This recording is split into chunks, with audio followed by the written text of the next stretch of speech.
उधर पितृलोक से पित्र आए।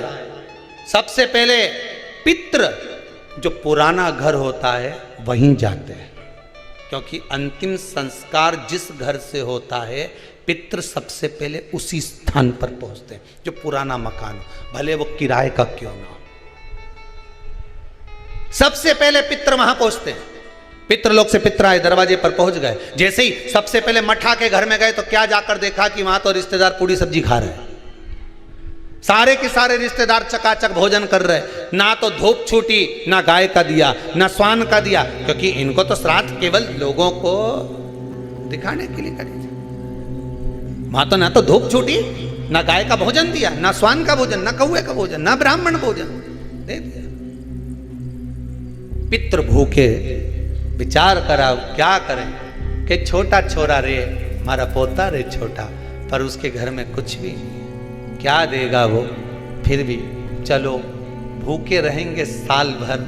पितृ पक्ष में अगर पितरों को भोजन नहीं मिलता, साल भर भूखे रहते हैं।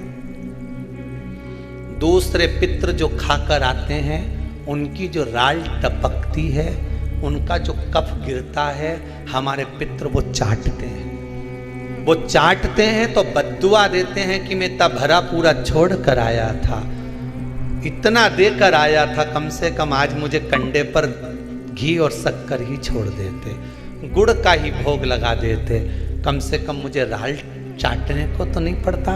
बद्दुआ देते हैं साल भर, इसलिए घर में सुख नहीं रहता, शांति नहीं रहती, पैसा नहीं टिकता, शुभ कार्य नहीं होता, बड़े दुखी होते हैं पितृ, बड़े दुखी।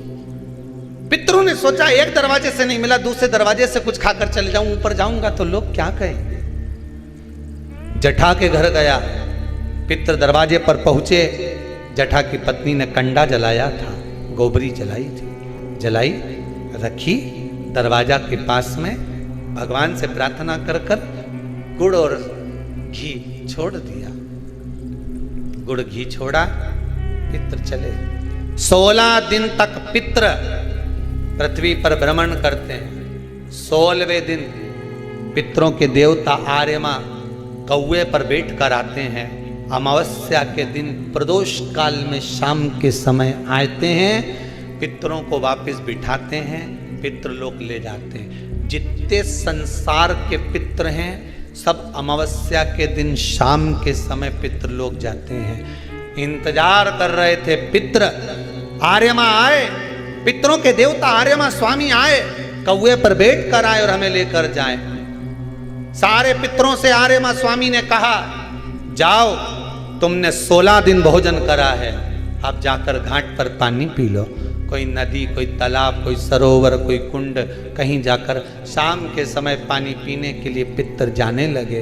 पितर जब पानी पिए, पानी पीते से पितरों ने सोचा एक दरवाजे से भोजन नहीं मिला, उसके यहां भोजन मिला जिसके यहां कुछ भी नहीं था। पितरों ने विचार करा, आर्यमा स्वामी को आने में देरी है, आज अमावस्या है, घर के लोग दीप लगाएं उससे पहले एक बार उसके घर हो जाऊं जिस घर से दीपक आ रहा है। घाट पे लगने के लिए, नदी के तट पर, तालाब पर, सरोवर को, कुएं पर दिया लगने शाम को आएगा, उससे पहले मैं उसके घर हो जाऊं। और पितर घर पर जाकर क्या देखे, बच्चे भूखे थे, माँ से भोजन मांग रहे थे, माँ 5 दिन से अन्न नहीं खाया, दे देना माँ। माँ कहती है नहीं है माँ, फिर कंडा जलाकर तूने ये घी और गुड़ कहाँ से ला कर दिया? बेटा पितरों के लिए लाई थी, मांग कर लाई थी, तुम्हारे लिए नहीं है। एक काम करो, मैंने हंडी रख दी है, एक बर्तन रख दिया, भगोनी रख दी, उसको प्लेट से ढक दिया, उसमें भोजन रखा है, मैं 2 दिन बाद दे दूंगी। बेटों ने जाकर देखा तो उसमें भोजन नहीं था। माँ तो रोज तो वो भगोना दिखाती है, पात्र दिखाती है और कहती है भोजन मिलेगा। 3 दिन हो गए माँ, 5 दिन हो गए, नहीं मिला माँ, और 2 दिन का बोलती है। कोई बात नहीं। पितर वापिस आए, दरवाजे से लौट कर वापिस घाट पर आए। घर का बेटा दिया जलाने के लिए आया नदी के तट पर। पितर आचमन कर रहे थे पानी का। शाम के समय पर आर्यमा स्वामी ने पूछा, बोलो पितरों, तुम्हारे भोजन करने के बाद किसके घर में क्या देना है बता दीजिए। आर्यमा स्वामी ने पूछा तो पितर कहते हैं जटा के घर में खाने के लिए नहीं है, उसको वर दे दो, दूध नहाए पूते फले, खूब उन्नति करे, वर प्रदान कर दो। जटा के घर में दूध नहाए पूते फले।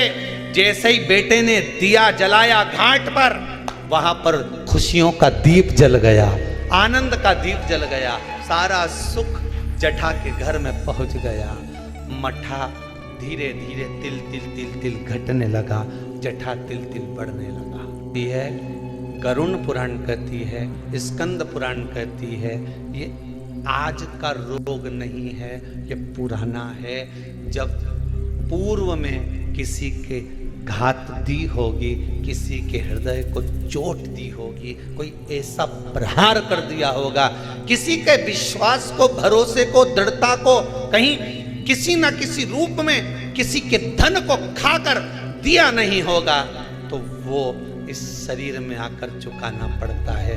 कहीं पाँव, कहीं हाथ, कहीं ये काम नहीं करे, कहीं ये काम नहीं करे, कहीं ये नहीं करे, कहीं मुंडा नहीं करे, कहीं ये मुख नहीं करे। क्यों? किस लिए? तुमने ना कोई गलत काम करा, ना तुमने कभी कोई गलत कृत्य किया, ना तुमने कभी गलत खाया, ना कोई गलत पिया, इसके बाद ये बीमारी कैसे आ गई, इसको ऐसा रोग कैसे आ गया, ये तो कहीं जाए नहीं, आए नहीं, किसी से मिले नहीं, जुले नहीं, फिर रोग कैसे आ गया? उसका कारण है हमारा आज का नहीं। मत बुरे कर्म कर बंदे वरना पछताएगा, भगवान की आंखों से तू बच नहीं, तू बच नहीं।